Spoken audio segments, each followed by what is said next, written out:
It's commonly thought that artificial sweeteners are so much better for a person in so many ways just because they're 0-calorie and good for weight loss. So my research question is, how do artificial sweeteners affect a person's gut health? So many times social media and wellness influencers will try to promote healthier alternatives to things just by including sugar-free alternatives, and because they're lower in calorie, they think that they're healthier.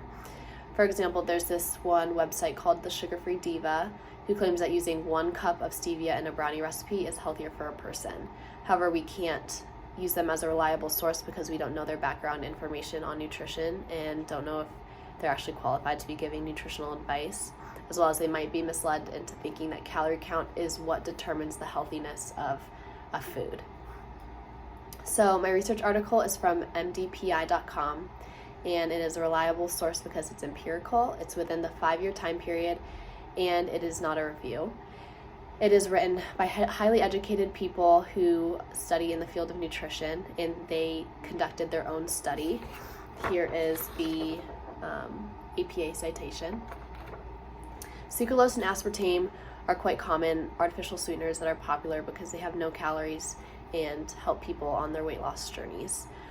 The body has a special system in the gut in which bacteria helps regulate vitamin production, metabolism, endocrine signaling, and so much more. So it's very important that these systems stay healthy and intact.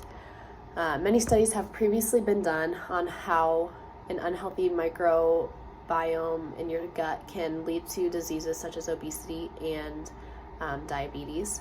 However, the study is attempting to find the effect of sucralose and aspartame on the gut. The participants in the study were adults aged 18 to 45, in which 7 were men and 10 were women.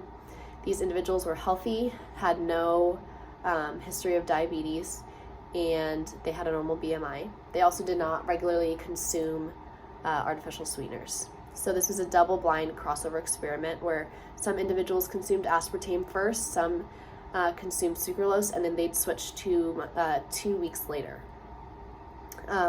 The amount of sweetener they were given was in accordance to their body weight, but it all kind of summed up to be about 3 diet pops a day. A baseline sample was taken after an overnight fasting period, and then stool samples were also taken. It would be in the beginning of the experiment, 2 in the middle, and 1 at the end. The stool sample would determine like the richness and the amount of bacteria and diversity of the bacteria in the stool.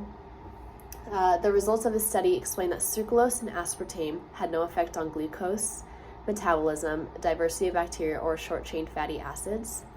Aspartame and sucralose did not cause a statistically significant change in gut health to determine that artificial sweeteners had a negative effect. In future studies, they would have changed the time period of taking those artificial sweeteners to a longer time because they only took the artificial sweeteners for 14 days each. They also would have run more tests on the bacteria in the gut to determine if some were falling, some like the counts were falling, or anything like that, instead of just testing the diversity. I chose this topic because artificial sweeteners we thought were affecting me and my family negatively, and were causing discomfort, so I wanted to put that to the test and see if any studies out there were going to prove this claim true. Others should care about this study because it helps confirm that the things that we're putting in our bodies are actually good for us, or if they're negatively or positively impacting us.